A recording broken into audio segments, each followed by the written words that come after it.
Welcome back as we share the story of South Central scholars helping inner city students in Los Angeles. Here again, Doug Jardine. I live in Baldwin Hills, and I guess you guys don't know much about Baldwin Hills, but like it's in the middle of the inner city. Then like right down the hill is like the jungle and all those kind of places, like I guess the rest of the inner city. And so like I never really like went down the hill. I just kind of like go to school and then like come back. I go to Yale University. In middle school, like in 8th grade, we were all like, where are we gonna go to college? You know, like just thinking ahead.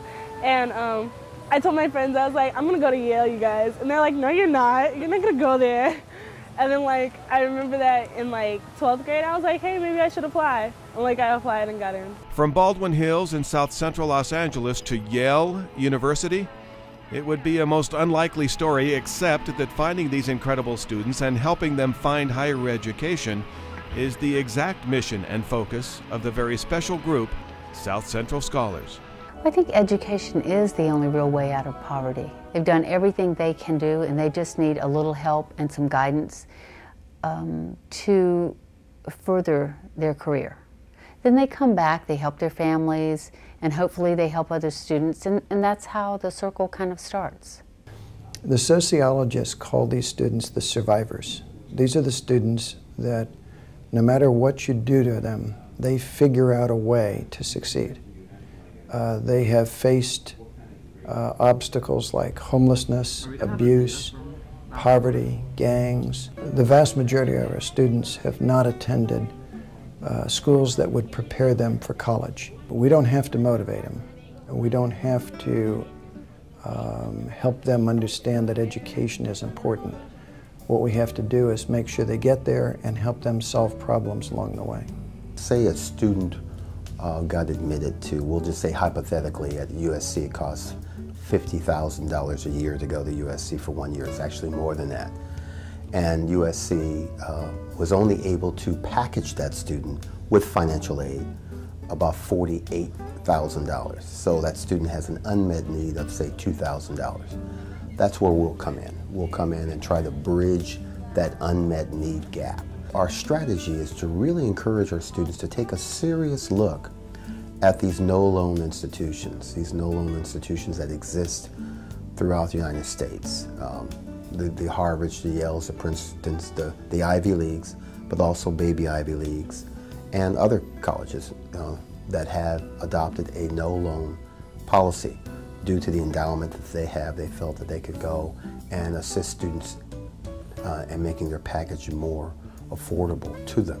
But I think if you poll our scholars, they'll tell you that probably the most important thing that they have gleaned from the experience in South Central is the interaction, the interpersonal relationships they've been able to develop over the years between themselves and their mentors. We call them life coaches, somebody that can help them navigate their way through life challenges and the college experience.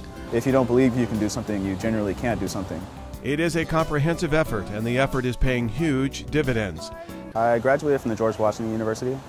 I grew up in a combination of Los Angeles and Orange County. I moved to Los Angeles when my parents divorced back when in 1999. So I went to high school in LA. So I went to high school in Crenshaw. Crenshaw is a very rough neighborhood. There's violence and drugs. So it's a very challenging place to live, I would say. When you're little, you don't really notice what's going on around you. And at the same time, my parents were trying to shield me from what was out there. And so like I wasn't allowed to make friends with kids outside in the neighborhood.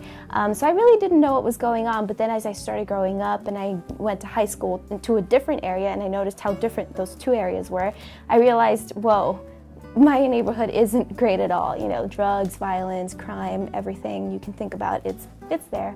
When I moved to LA with my mother, we were living in a little like shack thing. It was actually just a door, you enter and all we had was a bed, a little tube at the top where we hang clothes, and a little TV, and that's it. We had to borrow my auntie's shower to actually use the restroom and all that, because it was literally smaller than a bedroom. I was very disturbed just seeing the hopelessness Like I would say my main issue with the environment was I was surrounded by lots of bright people who had aspirations to go somewhere, you would say. Like they had the ambition that was there to be something, but they just didn't believe that they could achieve anything. My parents didn't really get to higher education. My mom, I think she went up to 6th grade and my dad went up to middle school. And so they started working when they were pretty young. And so as I was growing up, I noticed how much time they had to put in so they could put food on the table for us. And how hard they had to work, and I knew that I didn't want to be like that. And at the same time, they didn't want me to be like that. So they were always good about instilling in me these principles of desiring the need to reach higher education and also to want to set goals for myself that are attainable goals. And as I was growing up, I kept setting goals for myself and telling myself, you know, you don't want to be like your parents. You have to keep going, you have to keep going. And I don't know, it was just an inner strength that kept me going all the way through and kept me away from the other temptations or the other paths that I could have taken. You were never, ever going to disappoint your mother, were you? Oh, never, never. It's always been my goal till this day, and it's going to continue to be my goal until I'm hopefully somebody successful in this world and take her away from working and all those things. That's always been my goal. She's my motivation and my goal, and she's what drives me still. If you don't believe you can do something, you generally can't do something. GoodTube, a website devoted to videos on good people, good works, and good news about the nonprofit world. Grab your video camera and share the inspirational stories of your charitable group. And each month, the best nonprofit videos uploaded to GoodTube will win a grant of $1,000 and be featured on the internationally syndicated TV program Profiles in Caring. It's free, it's easy, it's GoodTube.